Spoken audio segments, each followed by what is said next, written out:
Hey, it's Soul with another Protection Paladin point of view.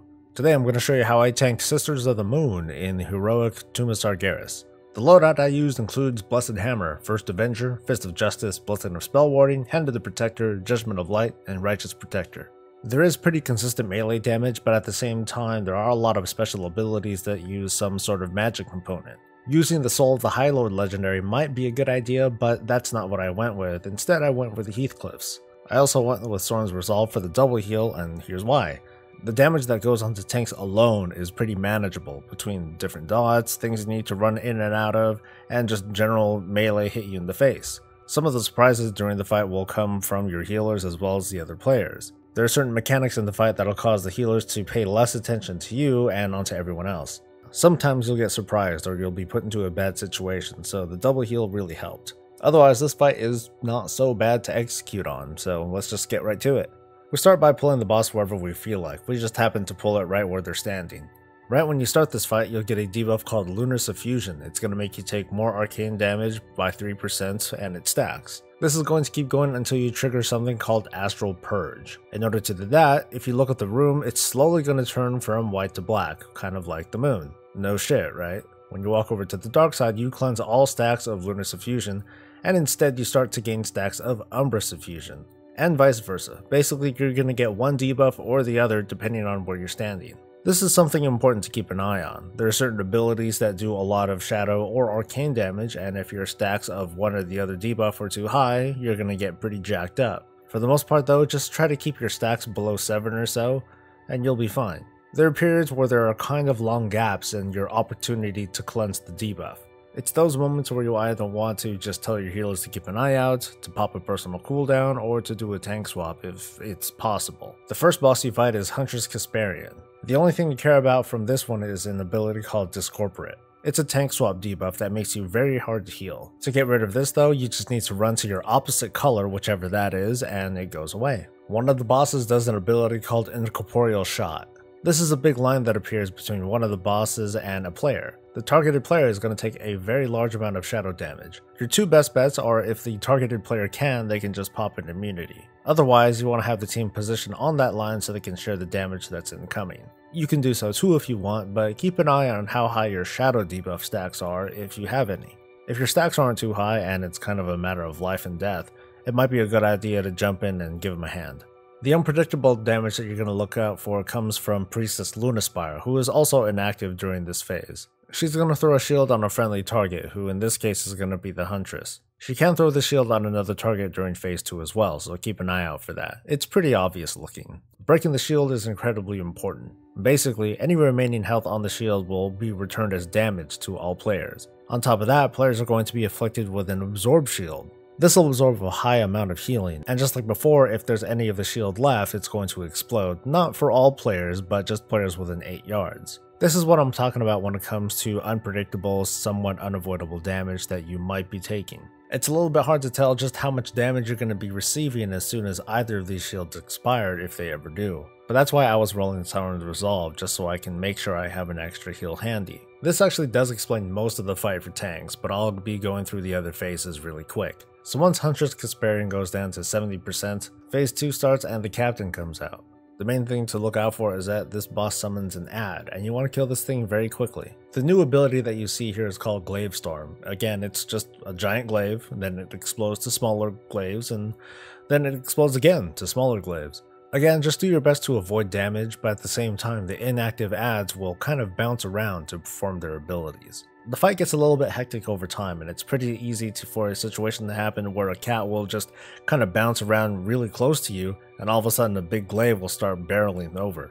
It leaves a little bit less room for people to avoid mechanics, so it might be a little bit better to tank the active ad a little bit closer to the center of the room just so players have a little bit more wiggle room to avoid things. The last phase starts when you get to 40%. You don't have to worry about the Absorb Shield anymore, but you do need to worry about yourself. Lunar Fire is basically your tank swap ability. This does arcane damage, so you definitely want to keep an eye out for how many stacks of the debuff that you have. In my guild's case though, I changed myself to a more support role during this last phase. Since we have a druid with a high health pool and I have a heal that scales with maximum health, we focus the healing on one tank for as long as possible to make the healing a bit more manageable. Otherwise, avoid the things on the ground and the things flying into your face, and this boss should go down.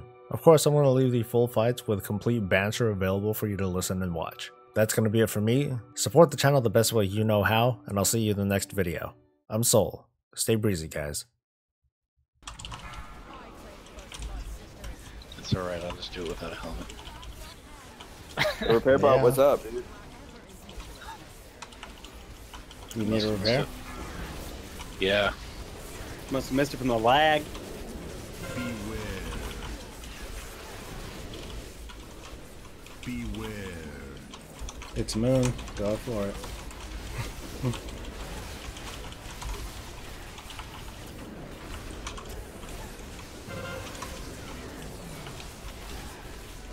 Beware. Beware.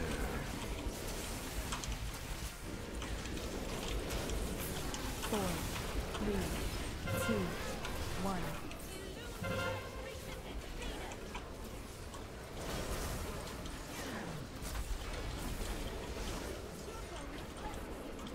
Damn. Beware. I didn't even see the line. Neither did I. Yeah, I was looking for it. Beware. Must have been like right on top of me. Oh. Well, damn. Only thing I Dude. can think of.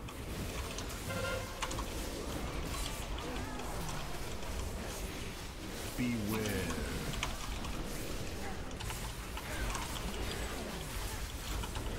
Beware.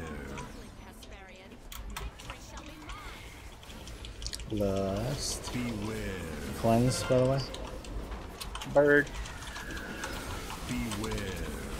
4, 3, 2, 1. Beware. Bad blade incoming. Watch out. Oh no, so spooky. Break that shield, guys. Thank you. Beware.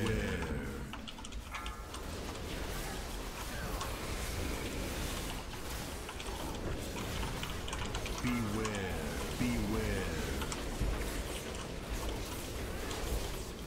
Beware. Try not to run once a glaive has been thrown out. Yeah, try to control the movement so it doesn't fuck Hit me anyone twice else. 'cause it curved. Beware. Beware.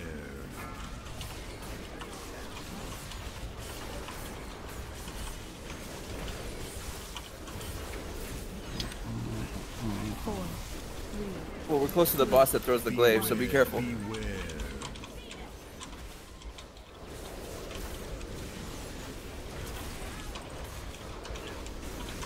Beware. Ah, shit.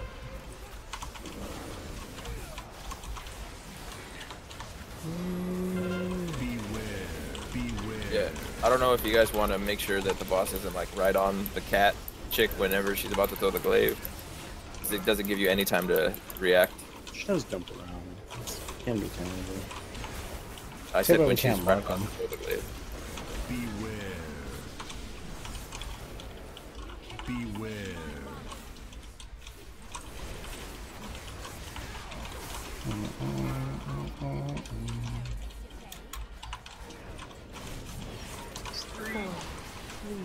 Glaive's coming out soon. 1. Give me Beware. the stacks, man. Glaive, glaive. Beware. What the fuck? There was no light out for me to purge. Oh, there's a light. Ha ha ha. There we go. Beware. Nah, I just finally started going. Time to rest. 3 minutes. Alright.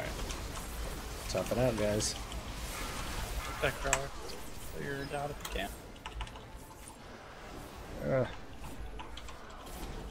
Beware.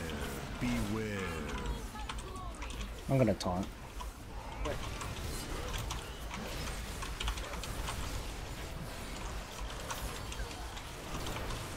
How many stacks are you at, Shep? 3. Alright. Beware. Glaive again.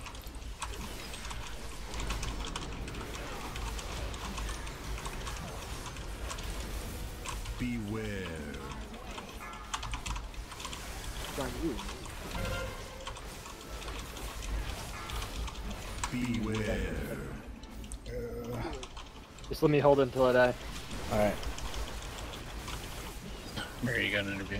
I'll be able to sack and heal you. Yeah, the Electros completely fall off. Beware. Beware.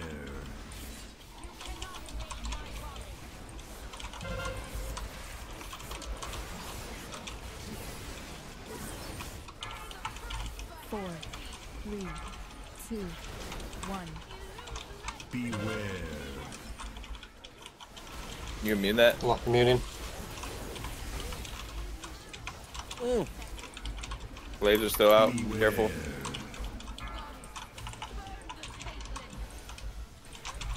Beware. That's the last cooldown I got for you, Shad. Unit might actually wore off. Ugh.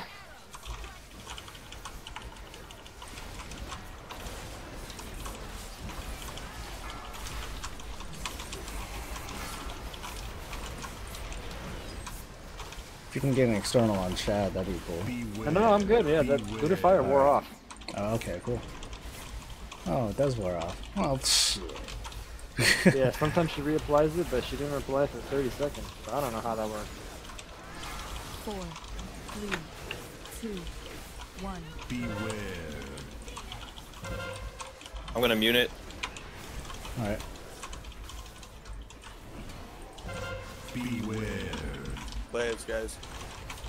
Guy's about a minute out on that res. Alright. Wrong way. Beware. Beware. Oh, shit.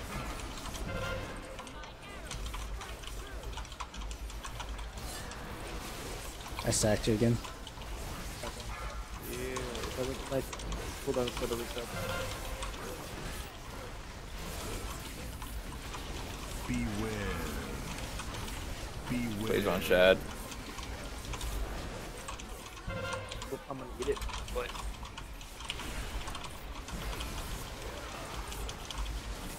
4, 3, 2, 1. I taunted. Beware. Just eat that. Die away. Die away.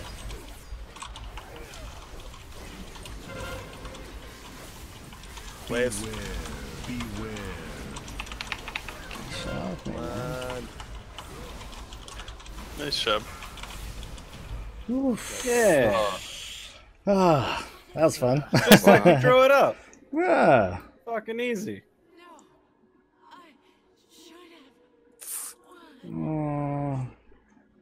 Oh, I have the Those, transit. plate gloves are